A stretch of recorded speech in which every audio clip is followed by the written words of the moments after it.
तो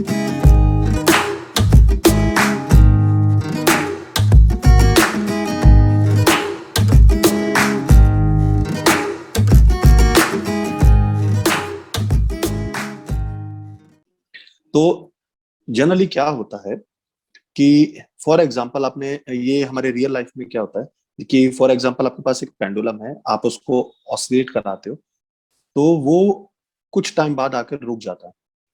तो ऐसा क्यों होता है? क्योंकि क्या होता है कि हमारा जो एटमॉस्फेयर होता है उसमें फ्रिक्शन होता है। जब ऑसिलेट करेगा तो एयर ड्रैग होगा और भी बहुत सारे पैरामीटर्स होंगे, तो बहुत सारी नॉन कंजर्वेटिव फोर्सेस नेचर में एग्जिस्ट करती हैं।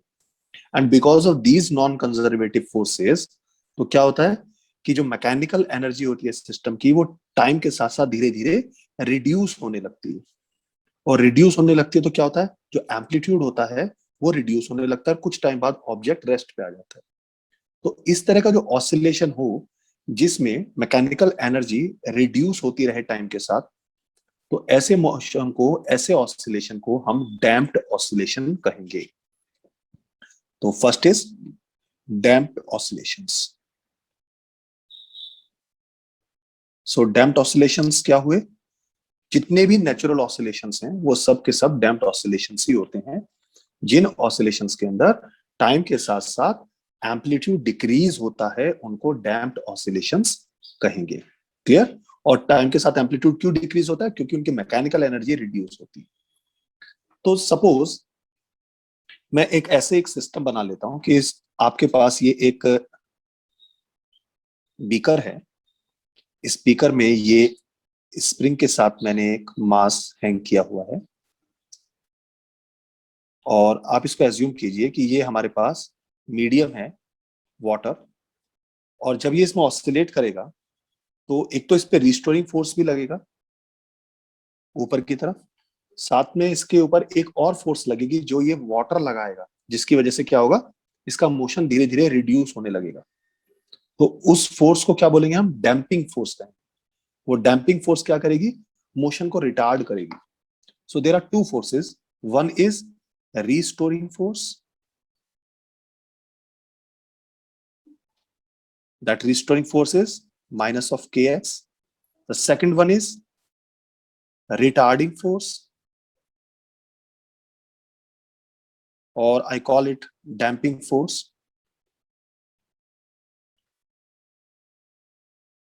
This is minus of b into v, where b is a constant. This constant is called damping coefficient.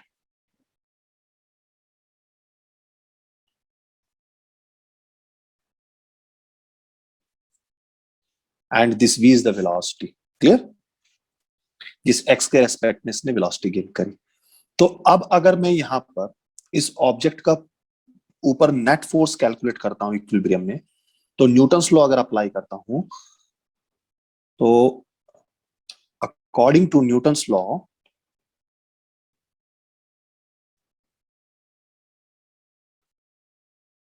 so net force, which is mass into acceleration, will be equals to minus of kx minus of bv.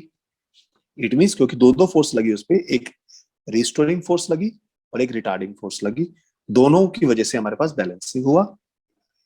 तो अगर मैं इसको calculate करता हूं तो इसको मैं ऐसे लिख सकता हूं, एक्सेलेरेशन को लिख सकता हूं मैं D two x upon D T square, क्योंकि पूरे को मैं पोजिशन की टर्म में लाना चाह रहा हूं।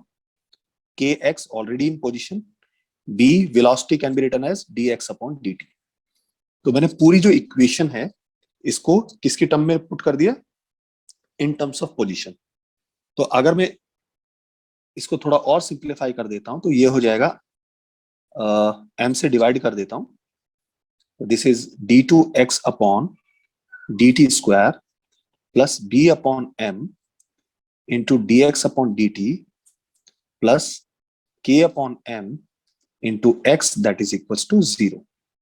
सो ये जो इक्वेशन होती है ये एक डिफरेंशियल इक्वेशन है, and this is the differential equation of a damped oscillation. This is called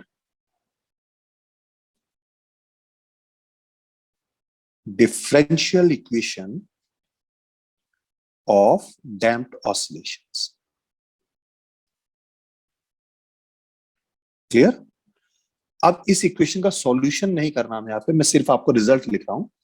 सो इस इक्वेशन का जो रिजल्ट है means the solution of this equation is, इसका सॉल्यूशन मतलब हमें x की वैल्यू निकालनी है, तो x is equals to a e to the power minus b upon 2m into t cos omega dash t plus 5. This is the equation of this, solution of this equation. यहां पर देखो आपको दो चीजें मिली, एक ओमेगा डैश आ गया और एक फाई आ गया. फाई जो हमारे पास बता रहा है वो एक तरह से आपका इनिशियल फेज हो गया, और ओमेगा डैश की जो वैल्यू होगी वो कितनी होगी, where omega dash is square root of k upon m minus b upon 2m to the whole square. Okay, so यहां पर जो आपकी फ्रीक्वेंसी जनरेट हुई है डैम्प्ड ऑसिलेशन की, वो फ्रीक्वेंसी नहीं है जिसकी वजह से वो नेचुरल बिहेवियर दिखा रहा था. यहाँ पे कुछ और आई है. यहाँ पर k अपॉन m क्या कहलाता है, देखो अगर मैं यहां से निकालता हूं F is equal to m करता हूं, k अपॉन m क्या है, restoring force. So this is k upon m is restoring force, and this b upon 2m is what, this is retarding force.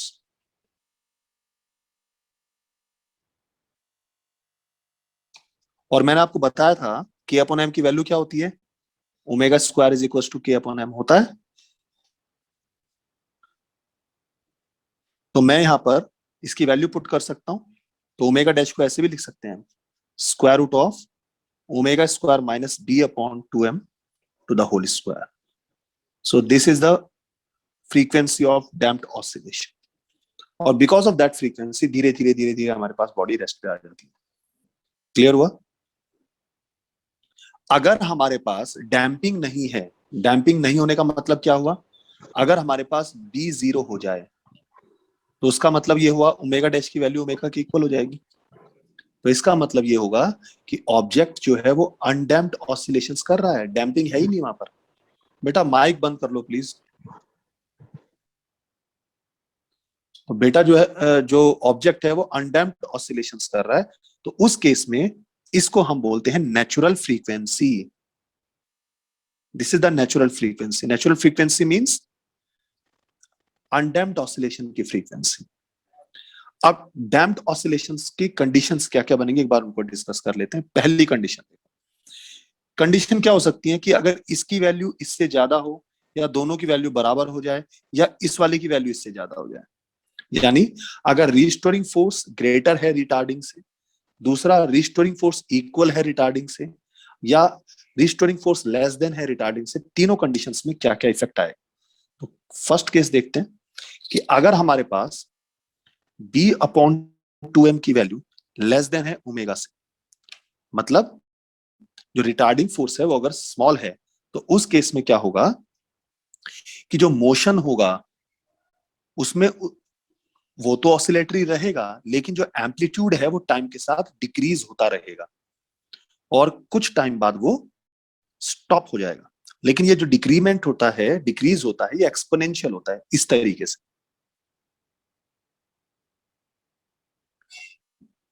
ये कुछ ऐसे रखते हैं, ये ऐसे होता है, और ये धीरे धीरे धीरे धीरे ये ऐसे.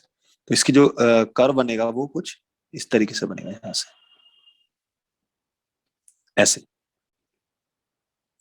तो ये जो इक्वेशन बनती है ये एक्सपोनेंशियल इक्वेशन बनती है, जिसका एम्पलीट्यूड होता है A E to the power minus b upon 2m into t. तो एक्सपोनेंशियली डिक्रीज होता है. This is the time and this is the amplitude. Clear हुआ? तो ऐसे मोशन में इसको हम बोलते हैं under damped oscillation. Under damped oscillation जब हमारे पास रिटार्डिंग फोर्स लेस होती है किसके रेस्पेक्ट में, ओमेगा के रेस्पेक्ट में. दूसरी कंडीशन ये होगा कि अगर रिटार्डिंग फोर्स का मैग्नीट्यूड इस तरीके से हो कि जो हमारे पास डैम्पिंग कॉफिशिएंट है बी, वो अपनी क्रिटिकल वैल्यू को ले आए, तो उस केस में क्या होगा, नेचुरल फ्रीक्वेंसी और जो डैम्पिंग फोर्स की फ्रीक्वेंसी है दोनों बराबर हो जाएंगे। सो तब हमारे पास जब बी क्रिटिकल वैल्यू को अप्रोच करे,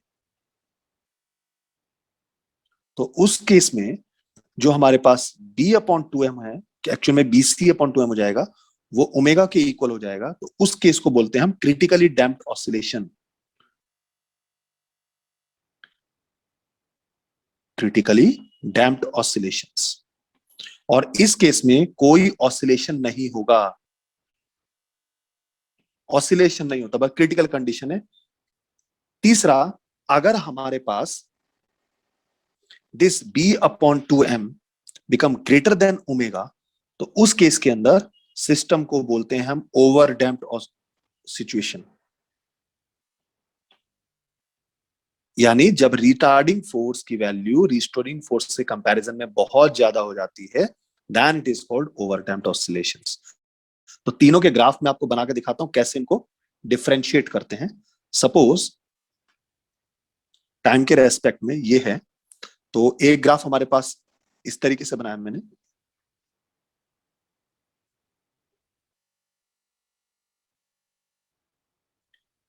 एक ग्राफ कुछ इस तरीके से बना रहा हूं, और एक ग्राफ कुछ इस तरीके से बना रहा हूं। तो इन तीनों ग्राफ को बारे में क्या कहेंगे, देखिए ये वाला जो ग्राफ है, दिस इज ओवर डैम्प्ड।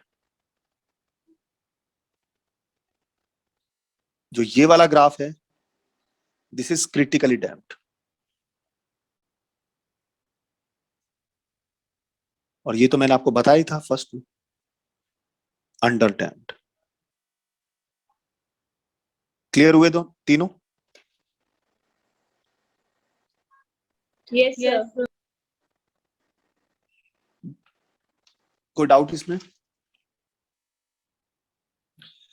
जब हमारे पास ये डैम्प्ड ऑसिलेशंस होते हैं, तो उस केस में आपने देखा है कि एम्पलीट्यूड जो है वो कांस्टेंट तो है नहीं, टाइम के साथ धीरे धीरे चेंज हो रहा है। तो इसका मतलब जो एनर्जी होगी, मैकेनिकल एनर्जी होगी, वो भी कांस्टेंट नहीं होगी, क्योंकि आपने पढ़ाया था मैंने आपको कि किसी भी ऑसिलेशंस की जो मैकेनिकल एनर्जी होती है वो कितनी होती है, total energy half k A square, वो कांस्टेंट रहती है। क्लियर? और अगर ए हमारे पास कांस्टेंट ही नहीं है, क्योंकि एम्पलीट्यूड तो चेंज हो रहा है टाइम के साथ, अगर ए कांस्टेंट नहीं है तो उस केस में क्या होगा, जो एनर्जी है वो भी चेंज होगी। तो अनडैम्प्ड ऑसिलेटर की जो फ्रीक्वेंसी एनर्जी होती है दैट इज कांस्टेंट, यानी वो मैक्सिमम एनर्जी है। और क्योंकि डैम्प्ड ऑसिलेशन में जो एम्पलीट्यूड होता है वो कितना होता है, इसकी जो वैल्यू होती है that is A E to the power minus B T upon two M. यही तो पढ़ा था हमने,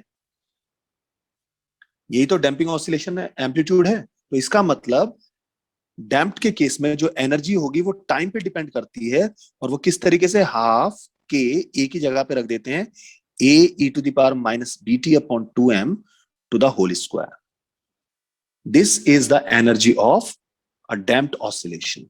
सो इसको थोड़ा सॉल्व कर लेता हूं, half k A square e to the power minus B T upon m. अब ये क्या हो जाएगी, maximum energy E naught call कर लेते हैं, तो this E t energy at any time t become equals to E naught to the power minus bt upon 2m. This is the energy, mechanical energy of a damped oscillation. तो अगर मैं इसका graph plot करता हूं तो देखिए exponential graph बन के आ रहा है, तो इसका ग्राफ भी हमारे पास एनर्जी का टाइम के साथ कैसे बनेगा, ये मैक्सिमम एनर्जी होगी और यहां से ये एक्सपोनेंशियली रिड्यूस होगा। ये वैल्यू कितनी होगी बेटे, हाफ के ए स्क्वायर। और ये जो कर्व बना ये कितना बना हमारे पास, E naught e to the power minus B T upon m. Sorry यहाँ पे टू नहीं आता, टू से तो टू कैंसिल हो गया ना वहां पे। सो this is the mechanical energy of damped oscillation. अब अगर यही ऑसिलेशन स्पेस में हो रहा है, वहां पे हमारे पास किसी भी तरह का रिटार्डिंग मीडियम नहीं है, तो उस केस में सिर्फ रिस्टोरिंग फोर्स जैसे ही मिली तो बॉडी ने ऑसिलेशन करने शुरू कर दिए। ठीक है, तो अगर हमारे पास एक ऐसा ऑसिलेशन है जिसमें एम्पलीट्यूड चेंज ही ना हो टाइम के साथ, और एक बार अगर ऑसिलेशन स्टार्ट हो गया तो वो इनफाइनाइट टाइम्स तक चले ही जा रहा है, चले ही जा रहा है, चले ही जा रहा है। तो ऐसे ऑसिलेशन को बोला जाता है free oscillation. So second oscillation is free oscillation. Free oscillation में जो एम्पलीट्यूड होता है वो कांस्टेंट होता है फॉर द इनफाइनाइट टाइम। तो जितने भी हम अभी तक जो ग्राफ पढ़ रहे थे, जिसमें आपने देखा होगा हमने सिर्फ कांस्टेंट एम्पलीट्यूड का बनाया था ना इस तरीके से, जिसमें हमारे पास एम्पलीट्यूड टाइम के साथ चेंज नहीं हो रहा। These are the free oscillations. तो ये जिस फ्रीक्वेंसी से स्टार्ट होता है इनका रेजोनेंस, फ्रीक्वेंसी जिस फ्रीक्वेंसी से इनका ऑसिलेशन स्टार्ट होता है, at the end of the oscillation इनकी फ्रीक्वेंसी वही रहती है, फ्रीक्वेंसी चेंज ही नहीं होती। तो इनकी फंडामेंटल फ्रीक्वेंसी जो होती है वो कांस्टेंट रहती है, कोई चेंज नहीं होता। सेम इनका एम्पलीट्यूड में कोई चेंज नहीं होता, इनकी एनर्जी में कोई चेंज नहीं होती, इनकी फ्रीक्वेंसी में कोई चेंज नहीं होती। तो ये चलते ही जाते हैं, तो इनको बोलते हैं फ्री ऑसिलेशन। तो ये जनरली क्या है, आइडल सिचुएशन हो गई एक तरह से। अब लेकिन क्या होता है कि सपोज आपकी एक वॉल क्लॉक है जिसमें पेंडुलम लगा हुआ है, तो अगर आपने उसको थोड़ा सा डिस्प्लेस करके छोड़ा तो टाइम के साथ वो अपनी रेस्ट पे आ जाएगा बिकॉज ऑफ डैम्पिंग। लेकिन आपने देखा होगा जो पेंडुलम क्लॉक्स होती है उनके पेंडुलम कंटिन्यूअसली चलते रहते हैं, चलते रहते हैं। क्यों? क्योंकि उनके अंदर एक एनर्जी सोर्स लगा होता है, एक सेल लगा हुआ होता है। सो वो सेल क्या करता है, वो सेल जितना डैम्पिंग की वजह से एनर्जी में लॉस हुआ है, अगर उतनी ही एनर्जी में बाहर से सप्लाई कर दूं तो क्या हो जाएगा, ऑसिलेशन मेंटेन रहेगा। तो हमने क्या कर दिया, उसको फोर्स किया कि भैया नहीं, तुझे रुकना नहीं है, तुझे ऑसिलेट करना है। तो ऐसे ऑसिलेशंस को बोला जाता है फोर्स्ड ऑसिलेशंस। जब हम किसी ऑसिलेटर पर एक एक्सटर्नल फोर्स लगाते हैं ताकि उसका ऑसिलेशन मेंटेन रहे, तो उसको बोला जाता है फोर्स्ड ऑसिलेशन या ड्राइवन ऑसिलेशन। हमने ड्राइव किया उसको, कंट्रोल्ड ऑसिलेशन है। तो जब हमारे पास फोर्स्ड ऑसिलेशंस होते हैं तो उस केस में सिस्टम अपनी नेचुरल फ्रीक्वेंसी से ऑसिलेट नहीं करता, वो उस फ्रीक्वेंसी से ऑसिलेट करता है जो फ्रीक्वेंसी वो सेल प्रोवाइड कर रहा है उसको, यानी वो ड्राइवन फ्रीक्वेंसी होती है। बात समझ में आ रही है मैं क्या कहना चाह रहा हूं? तो फोर्स्ड ऑसिलेशन में एक ड्राइविंग फोर्स होती है जो उसको ऑसिलेट कराती है, उसका कुछ ना कुछ एम्पलीट्यूड रहेगा और उसकी अपनी एक फ्रीक्वेंसी होगी। मान लीजिए this is the force, F is equal to F nought cos omega T. अब ये जो फ्रीक्वेंसी है नेचुरल फ्रीक्वेंसी नहीं है, ये driving frequency, I call it W T, omega D. So this is called, F not is amplitude of external force. This omega d is driven frequency. तो इसका मतलब ये हुआ कि अभी तक जो हम इक्वेशन पढ़ के आ रहे थे डैम्प्ड ऑसिलेटर की, वो क्या थी, F is equals to M A. कितनी थी बेटा, minus of K X minus of B V, ये पढ़ी थी हमने। इसकी वजह से जो लॉस हुआ था इसको इसने कंट्रोल कर दिया। किसने? इसने, एक्सटर्नल फोर्स ने। उसकी वजह से अब हमारे पास ये ऑसिलेशन मेंटेन हो गए। तो this is the case of forced oscillation. So therefore this m, a को रख देता हूं मैं d2x upon dt square is equal to minus of k x minus b into dx upon dt, और force को मैंने अभी निकाला था plus f is equal to F nought cos omega dt।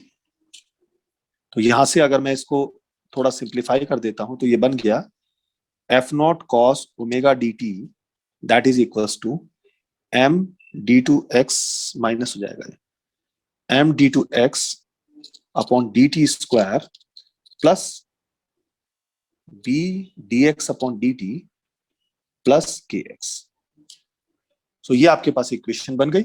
और जब इस इक्वेशन को सॉल्व करेंगे तो आपके पास यहाँ पे x की वैल्यू आ जाएगी, x is equal to a dash cos omega dt plus phi, where this a dash is the new amplitude and this new amplitude is equals to F nought upon square root of M square root of omega D square minus omega square to the whole square plus B omega D upon M to the whole square. इनके किसी भी तरह का derivation आपके syllabus से बाहर है, उसको नहीं करना। क्लियर? और ये जो ओमेगा है ये क्या है? Natural frequency.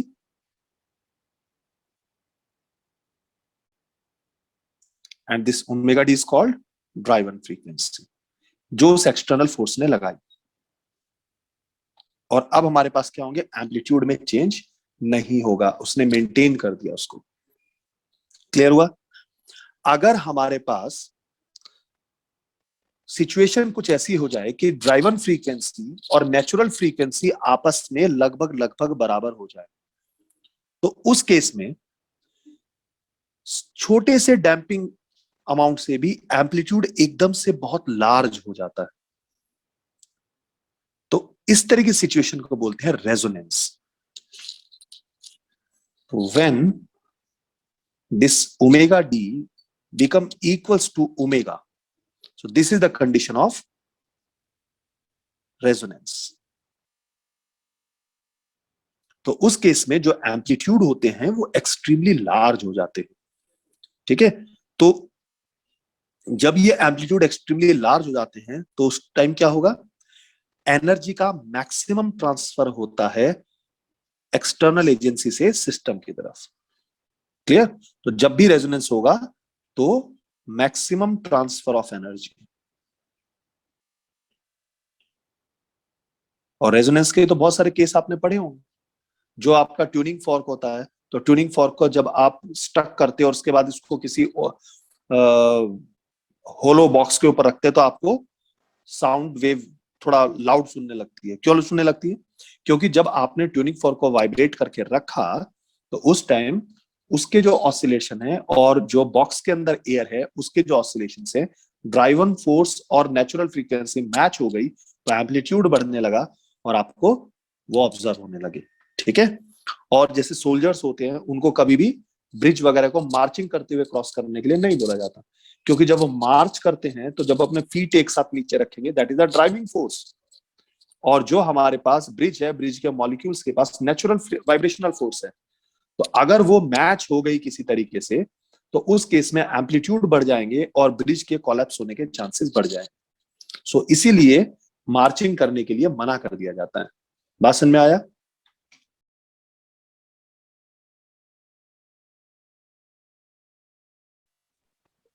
क्या था Yes, क्वेश्चन? sir.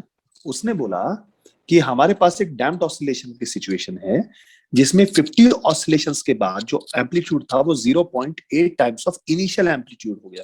देखो यहाँ पे डायग्राम को अगर क्लियर करो तो कहाँ है हमारा? ये इनिशियल एम्पलीट्यूड अगर ये ए नॉट था तो 50 ऑसिलेशंस के बाद वो 0.8 टाइम्स ऑफ ए नॉट रह गया। तो बताइए कि 150 ऑसिलेशंस के बाद एम्पलीट्यूड कितना रह जाएगा? क्लियर हो गई इक्वेशन? अब आप ये देखो यहाँ पे एम्पलीट्यूड जो होगा वो एक्सपोनेंशियली तो चेंज हो रहा है। तो इसको मैं सिंप्लीफाई कर लेता हूं। देखो एम्पलीट्यूड का जो वेरिएशन होता है वो अभी मैंने आपको कराया था। सिंस इन डैम्प्ड ऑसिलेशंस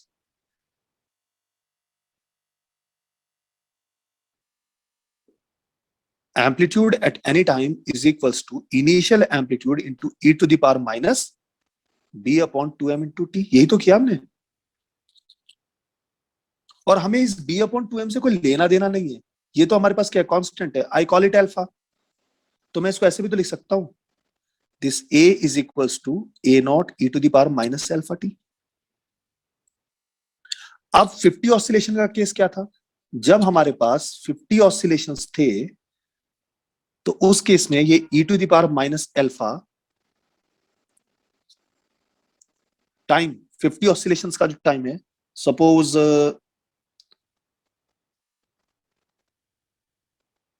अगर मैं इसको टी टाइम पीरियड में इसका कॉल कर लेता हूं, इसका टाइम पीरियड जो है टी है।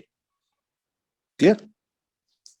अगर इसका टाइम पीरियड टी है तो बेसिकली b अपॉन 2m ये हमारे पास क्या है, ओमेगा, सो ओमेगा टी। तो उस केस में मैं इसको लिख सकता हूं alpha into 50 times of time period. Clear? और ये कितनी वैल्यू आई A50 की, 0.8 टाइम्स ऑफ A नॉट। वो पूछ रहा है कि जब 150 ऑसिलेशंस होंगे तो उस टाइम हमारे पास एम्पलीट्यूड कितना होगा। सो ये हो जाएगा A nought e to the power minus alpha into 150 times of time period. ये आपको कैलकुलेट करना है। तो इसको इसके साथ देखो कैसे मैच कराता हूं। मैं इसको लिखता हूं A nought e to the power minus alpha, 150 को लिखता हूं 50 इंटू टी इंटू 3 टाइम्स। कोई प्रॉब्लम नहीं है। तो ये हो जाएगा A nought e to the power minus alpha into 50t, और इसका क्या हो जाएगा, ये क्यूब हो जाएगा। कोई प्रॉब्लम? पावर की पावर मल्टीप्लीकेशन होती है ना। Yes, sir. तो मैं इसको क्या लिख सकता हूं, देखो अगर मैं इसको यहां से सॉल्व करता हूं, ए नॉट से तो ए नॉट कैंसिल हो गया ना, इसकी वैल्यू कितनी आई, 0.8 आई। तो मैं लिख सकता हूं इसको A naught into 0.8 to the cube. कितना हो गया हमारे पास, 8 का क्यूब होता है 512, और 0.1 है तो 3, 0 point this times of A not, this is your answer. इस तरह के केस हमारे पास आते हैं एग्जाम में। तो मैंने वो सारे जो एक्सप्रेशन है वो लिखवा दिए, और इतने से ही आपका काम हो जाएगा अगर क्वेश्चन एग्जाम में। और भी क्वेश्चंस हैं, असाइनमेंट जो होगा उसमें आप देखना, उसमें बहुत सारे क्वेश्चंस मिलेंगे, ट्राई करना उसमें। कुछ स्पेशल केसेस हैं, उनका डेरिवेशंस नहीं करना मैं, लेकिन मैं आपको समझाता हूं कि उनमें एसएचएम कैसे निकालते हैं। जैसे मैं कुछ इंपॉर्टेंट केसेस करा रहा हूं आपको ऑसिलेशंस के। सपोज आपके एनसीईआरटी में भी दिया हुआ है कि ये एक हमारे पास वाटर कंटेनर है, क्लियर? इसमें एक सिलेंडर है, होलो सिलेंडर, जिसका क्रॉस सेक्शनल एरिया आपको दिया हुआ है उसने ए, और इस होलो सिलेंडर का जो वाटर के अंदर वाला जो पार्ट है उसकी जो हाइट है, डेप्थ है एच दे दी। अब इसके ऊपर कहीं ना कहीं अपथ्रस्ट लग रहा होगा, इस टाइम ये इक्विलिब्रियम में, आपने इसको इसकी नेचुरल पोजीशन से थोड़ा सा नीचे डिस्प्लेस करके छोड़ दिया, तो अब आपने देखा होगा ये ऊपर नीचे ऑसिलेट करने लगेगा। तो वो पूछ रहा है बताइए इसका टाइम पीरियड कितना होगा। सो इसका जो टाइम पीरियड निकालने का सीधा सीधा एक्सप्रेशन होगा T is equals to 2 pi under root H upon G, where H is the depth या height of this cylinder inside the liquid. Clear हुआ? अब इसको कैलकुलेट कैसे करेंगे वो मैं आपको बता देता हूं कि जितना थ्रस्ट लगेगा वो उसके वेट के इक्वल हो जाएगा, mg is equals to thrust, और थ्रस्ट कैसे निकालेंगे, volume into density into g, और फिर उसको रिस्टोरिंग फोर्स के इक्वल रखेंगे। तो T is equals to 2 pi under root m upon k में रिस्टोरिंग फोर्स रखेंगे, तो जब कैलकुलेट करेंगे तो T is equals to 2 pi under root h upon g आएगा, where h is the height of body inside the liquid। अगर exam में question आएगा तो सीधा सीधा सॉल्व कर लेना इसको। तो एक केस ये है हमारे पास इंपॉर्टेंट। एक और केस कराता हूं। कई बार हमारे पास इस तरीके से आता है कि एक आपके पास यू शेप्ड ट्यूब है,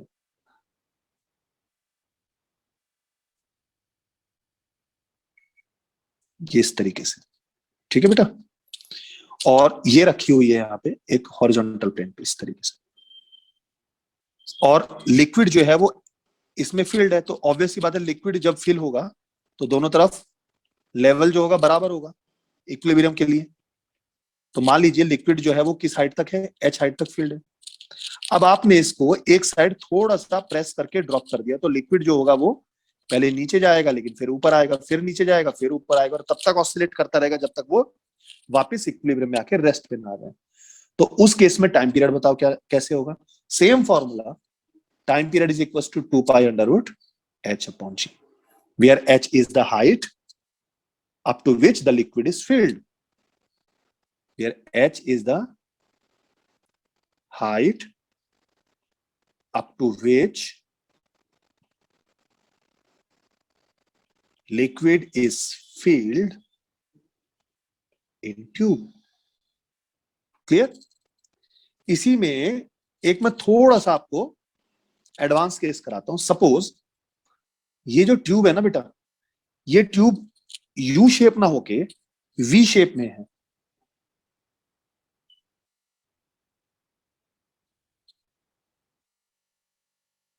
इस तरीके से. क्लियर? और ट्यूब का जो क्रॉस सेक्शनल एरिया है दैट इज यूनिफॉर्म, और इसके अंदर एक लिक्विड फील्ड है. और जब हम इस ट्यूब की बात करेंगे, इनिशियली जब इसमें कोई लिक्विड फिल करेंगे तो वो हमारे पास सेम हाइट तक आएगा because of the condition for equilibrium. ठीक है?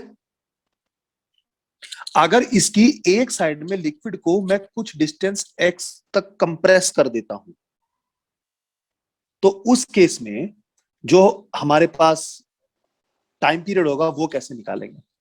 तो सपोज वर्टिकल से ये वाला ट्यूब का हिस्सा जो एंगल बना रहा है वो थीटा बना रहा है, ये वाला हिस्सा एंगल थीटा 2 बना रहा है. तो उस केस में यहां पे देखो, अगर ये हमारे पास यहां से x कंप्रेस होता है तो इसकी हाइट में जो चेंज होगा वो कितना होगा? h1 होगा.